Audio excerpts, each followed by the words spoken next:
Hello everyone, I'm Ankit and you're watching StudyIQ IAS English. Now in our today's video, we are here to discuss the first Indian state which was formed on the basis of language and no points of guessing. That was the state of Odisha. Now the reason why I've picked up this article for our today's discussion is because few days back on April the 1st, the state of Odisha every year celebrates Utkal Divas. Utkal Divas is the Odisha Day which is celebrated to commemorate the establishment of the state which was done in 1936. So today, that is in the year 2026, this state celebrated its 90th birthday.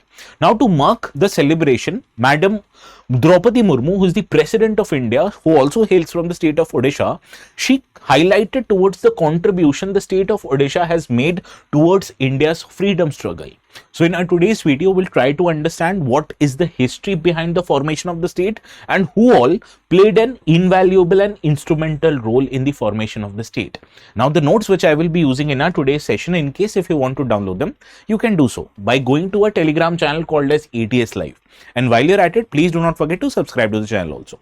Okay, so let us try to understand how this demand actually came forward. Now, for that we need to go back in time, that is during the British rule. In the British rule, people who spoke Odia, they were not living under a common administration and they were scattered across multiple provinces during the British rule. They were scattered across Bengal province, Central province, Bihar province, and you will be surprised to know many Odia speaking people were also living in the Madras province. So their demand actually was that why not you put us under common administration. And in the later half of 19th century, it became a more prominent demand. People of Odia speaking language who was scattered across different parts of the country, they started to demand a common administration. And this led to formations of many small organizations who were demanding the same. But among these small organizations, a organization stands out. This organization was Utkal Sammilani. Now, why is Utkal Sammilani so important? We need to understand this.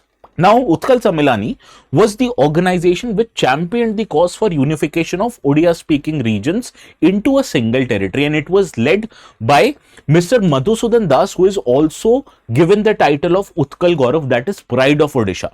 Now, what Mr. Madhusudan Das did, he united the leaders and provided them one common platform. And can you guess the name of that platform? It was none other than Utkal Sammilani, and that is why this organization becomes so important.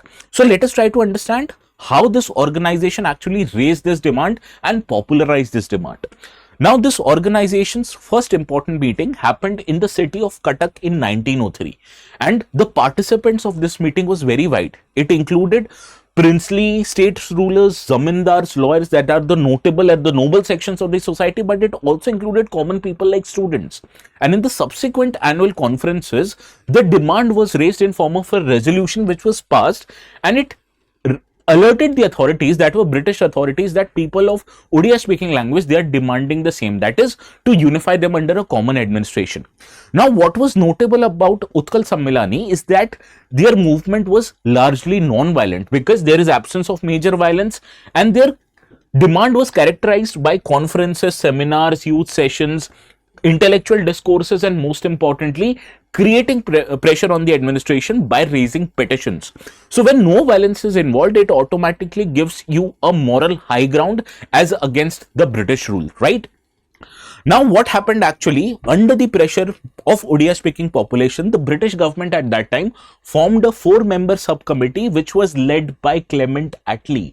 Clement Attlee, who eventually became the Prime Minister of Britain, he at that time was an MP in the British Parliament.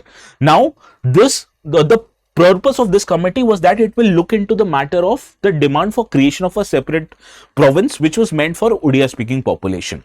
Now, to add to this pressure, a notable person who was Maharaja Krushna Chandra Gajapati, he raised this matter with British authorities under the first roundtable conference which happened in 1930. So all of this added to the pressure on the British administration that why don't you put Odia speaking population under one administration, and as a result, A year later in 1931, the Britishers formed a boundary selection committee under the leadership of Samuel O'Donnell, who actually submitted a report a year later in 1932 in favor of a separate Odisha province.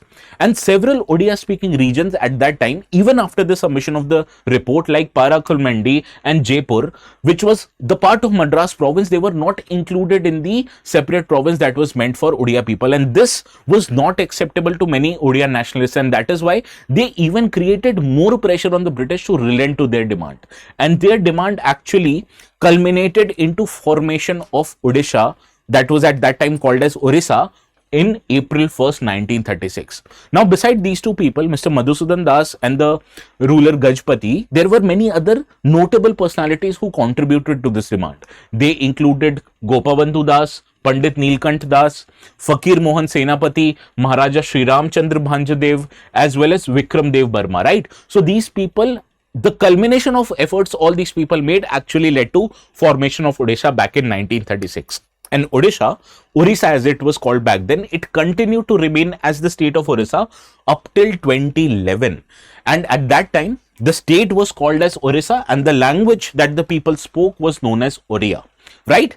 Now in 2011, back in 2008, the State Legislative Assembly of Orissa passed a resolution. They raised a demand to the union government that please change the name of the state to Odisha. And to fulfill this demand, in 2011, the Parliament of India passed 96th Constitutional Amendment Act, which changed the name of the state from Orissa to Odisha and the language from Oriya to Odia. Right? Now you must be thinking the change of a name of a state can be done by a simple act passed by the parliament. So why do you need to amend the constitution? Now the reason to amend the constitution was not the change of the name of the state. Rather, it was the change of the name of the language. Because languages in Indian constitution are mentioned in the 8th schedule of the constitution. And to amend 8th schedule of the constitution, you need to take the help of Article 368. You need to pass this Constitutional Amendment Act by a special majority. So what is this special majority that you need to make changes or to make amendment to the 8th schedule of the constitution? Do let me know in the comment section. It is not at all difficult.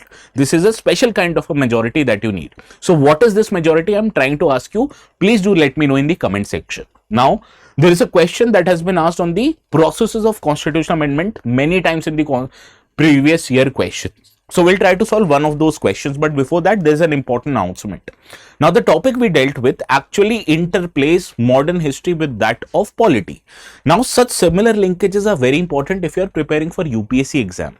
To know about such similar linkages in all the subjects, you can take admission in the prelims or the resolution P2I batches. In resolution P2I batches, we not just cater to prelim specific material, but we also prepare you for UPSC mains as well as interview. And these batches are offered separately for students who are looking to prepare for the exam to be held in 2027 and 2028. These two batches are different, but what is common is both of these batches are going to start few days from now, that is 7th of April. To take admissions in these batches, please go to our website, select UPSC IAS English, where you can take admissions in English batch, and before making the payment, if you make sure to add the code ATS Live, you are going to get maximum discounts, right? So this is the benefit of taking admissions in StudyIQ. You not just get the best teaching, but you also save a lot of money. Now, this is the question that appeared in UPSC 2013 exam. This relates to the process of amendment of the constitution. To please read this question and do let me know the correct answers in the comment section. And the ones who are waiting to download the notes, you can go to this particular Telegram channel called as ATS Live, which is where you'll find the notes, and do not forget to subscribe to it. So this is all from my side for today. Please have a very good night. We'll see each other again quite soon.